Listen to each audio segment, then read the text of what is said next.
Em 15 de maio de 1919, tropas gregas desembarcaram em Esmirna com apoio britânico, o que provocou fúria entre os turcos e desencadeou confrontos sangrentos entre gregos e turcos locais. Essa ocupação foi vista como uma traição e um insulto nacional. Nesse contexto, o general Mustafa Kemal Pasha, herói da Batalha de Galípoli, desembarcou em 19 de maio de 1919 em Samsun e logo começou a organizar um comitê de resistência sob o pretexto de manter a integridade territorial do império, mas com a já real intenção de expulsar os ocupantes estrangeiros e fundar um novo Estado turco. Nos meses seguintes, viajou por cidades como Amásia, Erzurum e Sivas, reunindo apoio entre líderes locais, ulemás e ex-militares otomanos. Em junho, em Amásia, ele publicou a Circular de Amásia, declarando que a vida da nação estava em perigo e que o povo deveria assumir a causa nacional. O governo de Constantinopla, sob o controle franco-britânico, ordenou a sua prisão, mas Mustafa renunciou ao cargo oficial dentro do exército otomano e passou a agir como líder revolucionário. Em julho, ocorreu o Congresso de Erzurum, organizado principalmente por representantes do leste da Anatólia, onde foi reafirmada a necessidade de resistir a qualquer ocupação estrangeira e manter a integridade territorial do país. Em agosto, esses movimentos se fortaleceram e abriram caminho para a convocação do Congresso de Sivas, que ocorreria em setembro. Foi realizado entre os dias 4 a 11 de setembro de 1919.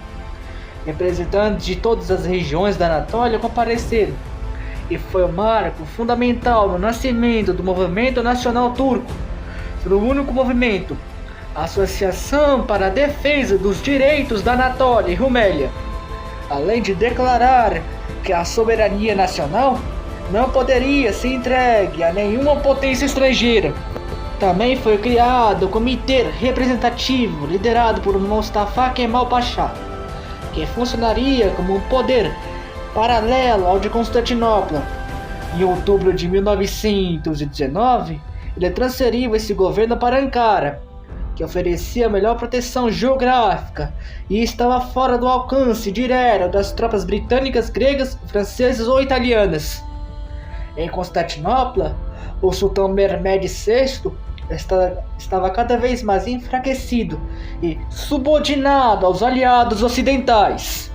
Em novembro de 1919, ocorreram eleições para o parlamento otomano, nas quais candidatos ligados a Mustafa Kemal obtiveram a maioria no parlamento. Em dezembro, com a vitória nas urnas e o apoio do povo, o Comitê Representativo intensificou os preparativos para um confronto inevitável com os ocupantes estrangeiros e com o governo submisso do sultão Mehmed.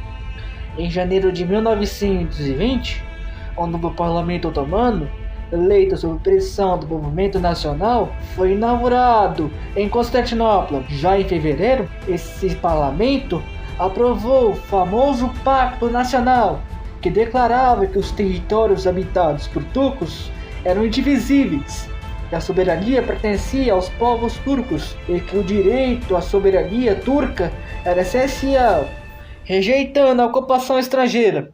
Em resposta, em 16 de março de 1920, tropas britânicas ocuparam Constantinopla de forma oficial, retirando o resto de autonomia política otomana, dissolvendo o parlamento e prendendo deputados a favor da autonomia otomana, o que foi a ruptura definitiva entre os nacionalistas turcos e o sultão Mehmed, que ficou desacreditado e visto como fantoche ocidental. Em reação, Mustafa Kemal e o Comitê Representativo convocaram a criação de um novo parlamento revolucionário em Ankara. Em abril de 1920, foi inaugurada a Grande Assembleia Nacional da Turquia, composta por representantes eleitos por delegações populares de várias regiões.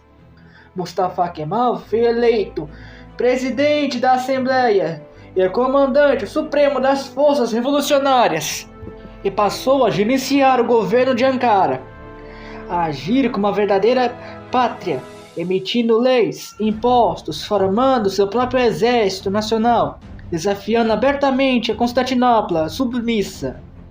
Em maio de 1920, a resistência já se organizava como um estado paralelo. Já em maio, se iniciavam os preparativos do Tratado de Sèvres, e em 10 de agosto de 1920 ela foi assinada por representantes otomanos, e previa a completa fragmentação do Império Otomano, com a independência da Armênia e Kurdistão, a ocupação grega da Esmirna e da Trácia Oriental, o controle francês, britânico e italiano sobre a Anatólia do Sul e a perda de todo o Oriente Médio. O Estreito do Bósforo ficaria sob o domínio internacional. Mehmed, sem poder nenhum, praticamente, aceitou o Tratado de Sèvres, o que provocou revolta popular e reforçou o governo de Ankara como Estado turco legítimo. Ankara não reconheceu o acordo como legítimo e rejeitou. Nisso, as forças revolucionárias cresciam um grande alistamento voluntário, incluindo de ex-militares otomanos. E nisso, o exército nacionalista começou a enfrentar, ainda em escaramuças, tropas gregas que avançavam para ocupar a Anatólia Ocidental com apoio britânico. Nisso se inicia por oficial a Guerra de Independência Turca. Tropas gregas iniciaram uma ofensiva militar agressiva em agosto, ocupando cidades turcas como Uzak, mas enfrentando forte resistência organizada do Exército da Salvação Nacional Turca de Mustafa Kemal.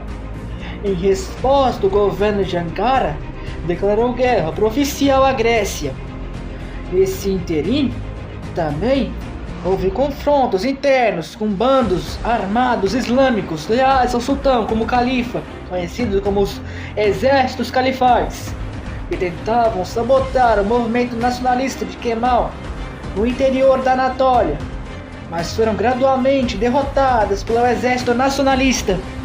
A diplomacia nacionalista também começou a buscar apoio internacional, com apoio da União Soviética, que viu os kemalistas turcos como aliados contra o imperialismo ocidental.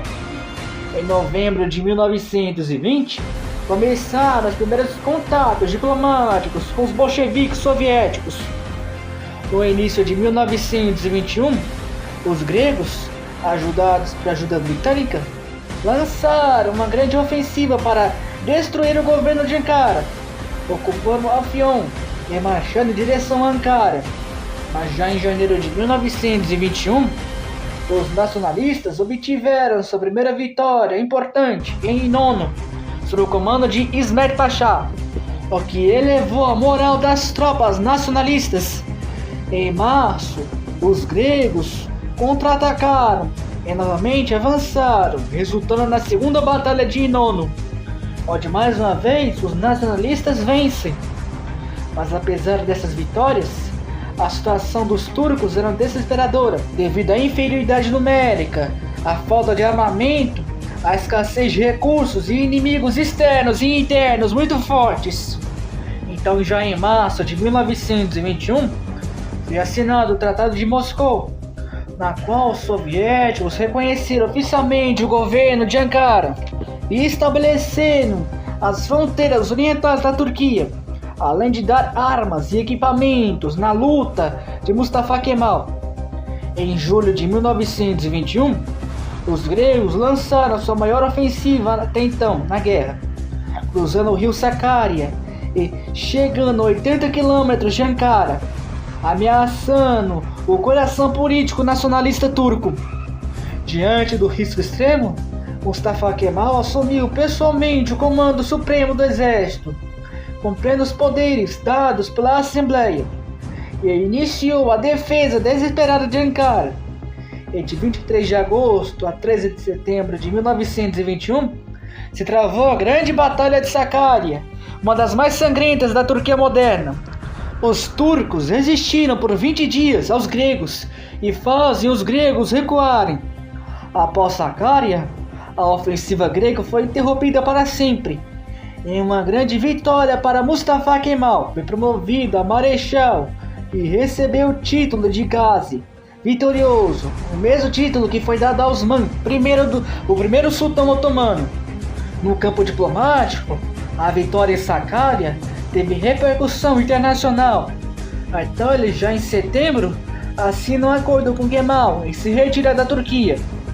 Em outubro de 1921, o governo de Ankara assinou o Tratado de Kars com a União Soviética, Armênia, Azerbaijão e Geórgia, definindo por completo as fronteiras orientais da Turquia, com o reconhecimento mútuo e encerrando qualquer ameaça militar no Cáucaso. Os curdos foram reprimidos no Oriente e a pátria curda foi suprimida. Pouco depois, em 13 de outubro de 1921, foi assinado o Acordo de Ankara com os franceses, no qual os franceses se reconheceram o governo de Mustafa Kemal como autoridade legítima na Anatólia e se retiravam do sul da Turquia, exceto a Cilícia. Esses acordos isolaram diplomaticamente a Grécia, que passou a lutar praticamente sozinha, apenas com apoio britânico relativo. E já em 1922, Mustafa já havia reestruturado por completo o Exército de Salvação Nacional Turco, que agora dispunha de melhores armamentos, treinamento regular e uma cadeia de comando eficiente, fruto da própria experiência de Mustafa Kemal no exército otomano e a ajuda soviética.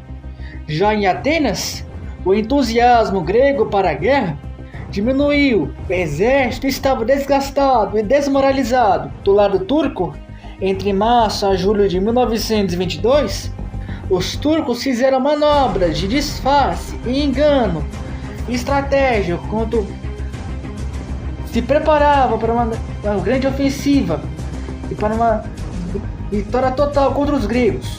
Pois Mustafa Kemal só acreditava na vitória total para anular o Tratado de Sèvres. Então, em agosto de 1922, Kemal inicia a grande ofensiva que culminaria na destruição dos gregos na Anatólia. E durante os dias 26 a 30 de agosto, os turcos avançaram com a velocidade, cercando e aniquilando divisões inteiras gregas. A resistência grega desmoronou e o golpe de foice veio em 30 de agosto de 1922, na Batalha de Dumlupinar, onde os turcos derrotaram de forma pesada e decisiva o exército grego, destruindo o grosso do exército grego restante. O que restaram bateram e retiraram em pânico.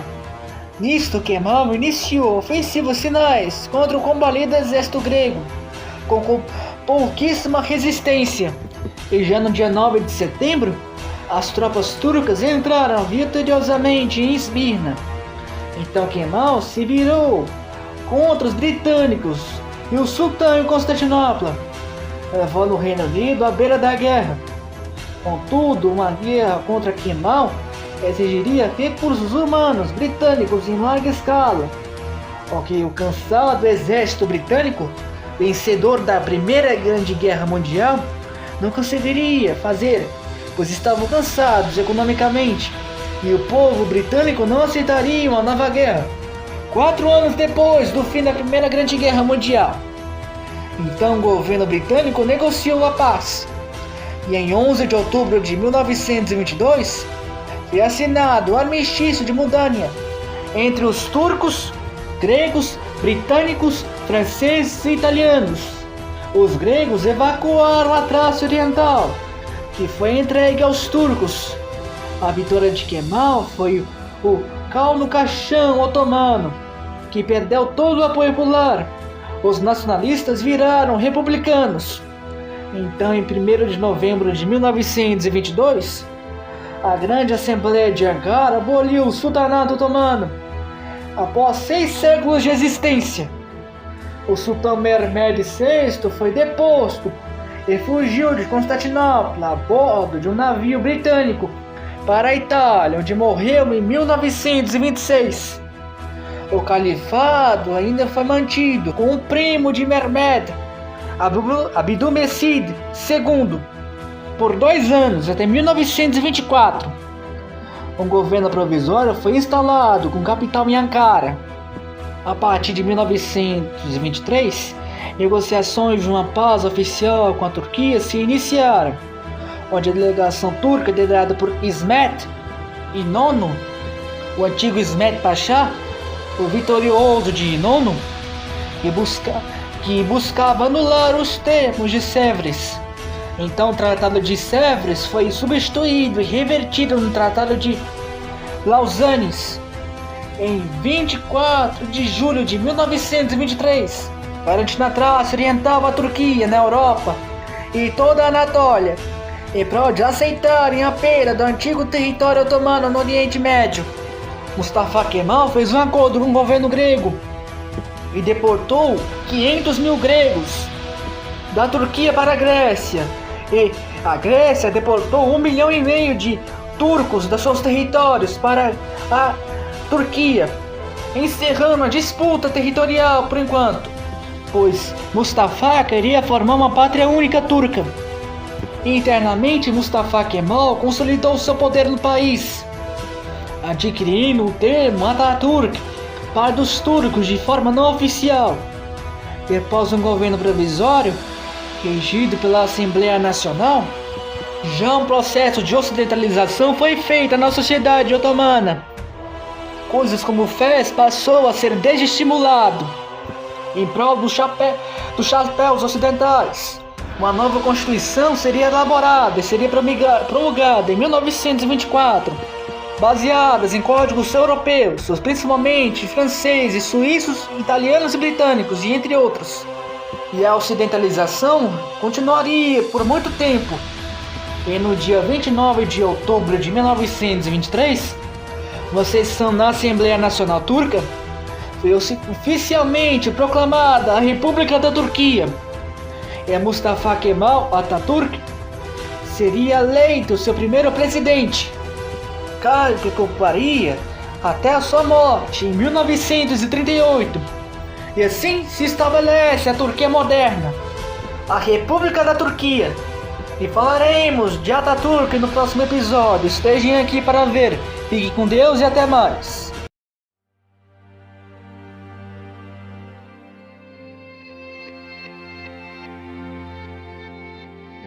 Uçurum kenarında yıkık bir ülke.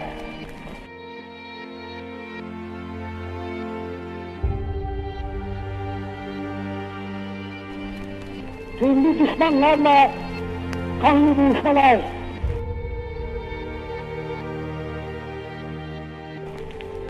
Yıllarca süren savaş.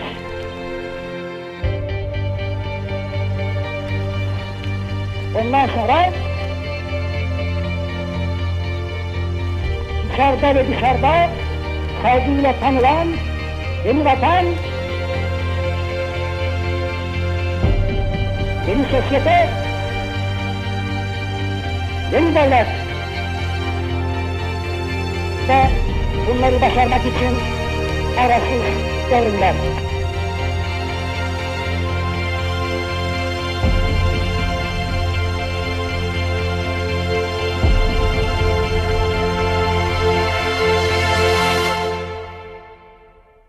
İşte Türk genel devriminin bir kısa yeni.